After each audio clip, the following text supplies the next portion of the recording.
Hello everyone. Welcome you all for the today's session.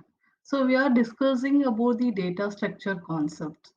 In previous video session, we have discussed basics of a data structure. Under that, we have covered two topics. First one is why we need to study data structure and what is data structure concept. In today's session, we are going to discuss about where we are utilizing the data structure concept in our real time. So first we'll see that what are the data structure concepts that are available, why we need to study all this data structure concept, right? So we'll have a question in our mind, right? Whenever we are attending an interviews, we are going to get a question related to the data structures, right? So here some of the topics I have given. So we are going to have a array topic, and then we are going to have a list, and then we are going to have a categories on list. Like we are going to have a singly linked list will be there, doubly linked list will be there, and then circular linked list will be there. And then we are going to see about the stack concept, and then queue concept, and we are going to see finally trees and the graph concept, right? So these are the concepts we are going to have under the data structure. The question that normally arise in the mind is why we need to study all this complicated stuff if we are not going to use this in our real time. And one more question is why frequently companies used to ask the question related to data structure and the algorithm if we are not going to use that in our day-to-day life.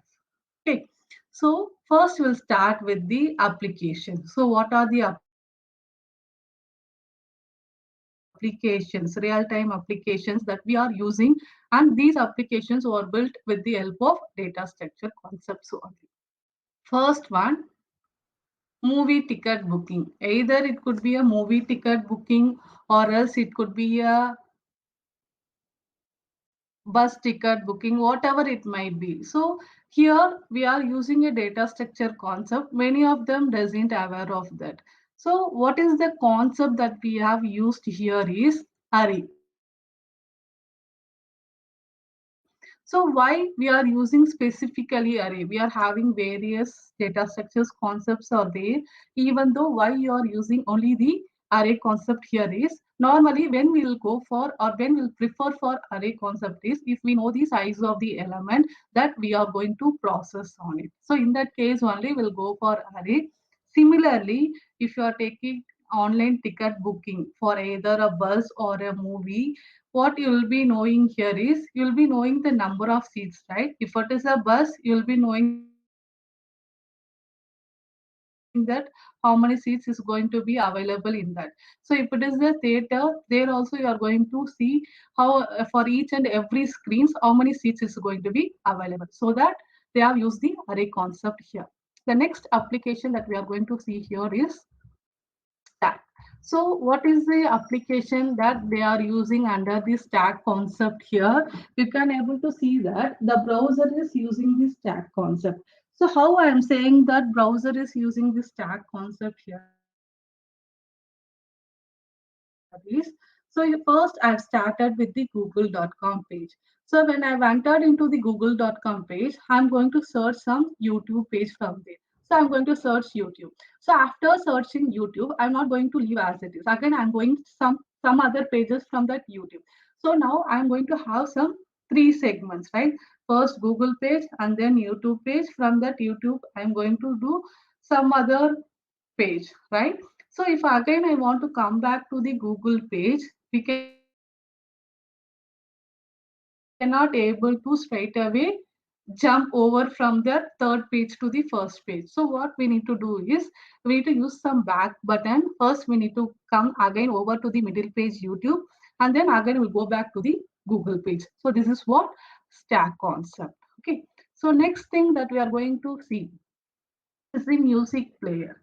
So before going into that, we'll see about the one more application. So by seeing this GIF image, you'll be knowing that some people are coming in the queue and they are collecting their music. So what they are doing is document from one people, right? So what you can able to realize from this picture is whoever comes first, they are going to get their document at first, which means it is a first come first serve basis. So this is an example for the queuing concept. Okay, so I'll give one more real time example for this queue. Everyone might aware of the printer, right? So whenever you are giving a document to be print, so if I am having a 10 pages in my document, so what will happen? First page will print first, and then simultaneously it will go for the second, third, and fourth page. So here itself you can able to realize that whatever the page that you have given first, they are going to give a preference first for that. So this is what queuing concept. So now we'll go for the next thing, which is nothing but the list. For list, we can give a best example is the music player. Why I'm saying that music player is an best example here is, so under list we are going to have a categories. I'm going to have a singly linked list, and then we are going to have a doubly linked list, and we are going to have a circular linked list, right? So we'll see one by one. So why we need to go for first singly linked list is, here under playlist I'm having four songs, namely song 1 to song 4. So what the singly linked list will do here is, so when we started the music player, it will play from song 1 to song 4, and it is going to stop the player. Why? Because it is a singly linked list. It is going to be traverse only a forward. So that's why once the song 1 is completed, it is going to be a song 2. So similarly, it will go to the song 4. Here you can able to see the second picture. So each and every song is playing in a sequence. So once I have reached the song 4, automatically the music player has been stopped. So this is what singly linked list.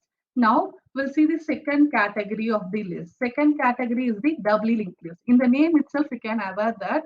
So doubly linked list is nothing but I can able to traverse forward as well as a backward. So what is the meaning of that is, so here you can able to see that when I started playing from song 1 to song 4, again it is possible to go back from song 4 to song 1. So this is what doubly linked list. This is not possible in the singly linked list. Only forward playing is possible in the singly. When it comes to a doubly, we can traverse to forward, at the same time we can able to traverse to the backward also. So I'll show the second image. It will be getting an clear cut. Here you can able to see that once I have reached this song 4, again I'll be moving back to the song 3. So this is possible with doubly linked list. Okay. Now we'll have another question. So going forward as well as backward, if I want to play backward is possible with doubly linked list, then why I need to go for the circular linked list, right? So the backward option is not possible in singly. So why I gone through the doubly? So in doubly, both forward and backward is possible. Then why I need to go for the circular linked list? So this is the question normally arise in our mind. So why we need a circular linked list is, I am going to play from song 1 to song 4, but if I want to play again song 1, if it is a doubly linked list, I need to traverse song 3, song 2, and then only I can able to play the song 1. But when it comes to a circular linked list, if I am at song 4, if I am at song 4, if I want to play song 1, I can able to directly play the song 1. So this is possible with the circular linked list, which means there will be a connection between the first song and the last song. So this is not possible for doubly linked list. So this is what circular linked list will happen. We can able to see in the second image. Once the song 4 is done, again it is going to be loop over, which means again it is going to be start from the song 1. Again it is going to play all the songs whatever we are having in the list. It is not possible with doubly linked list. So now we got an idea about what is singly, what is doubly, and why we are going for the circular linked list. So next real-time application that we are going to see is the map. Everyone might have used this map concept, right? So in this map concept, the data structure algorithm that we have used is the graph. So which is nothing but we are going to have a multiple way. From that multiple way, we are going to choose the way which is going to be have a minimum cost. So this is what graph concept. So this is the reason why we are going for data structure, and where and all we are using the data structure concepts in our real time. So we'll see the classification in the next video session. Thank you once again for seeing this video.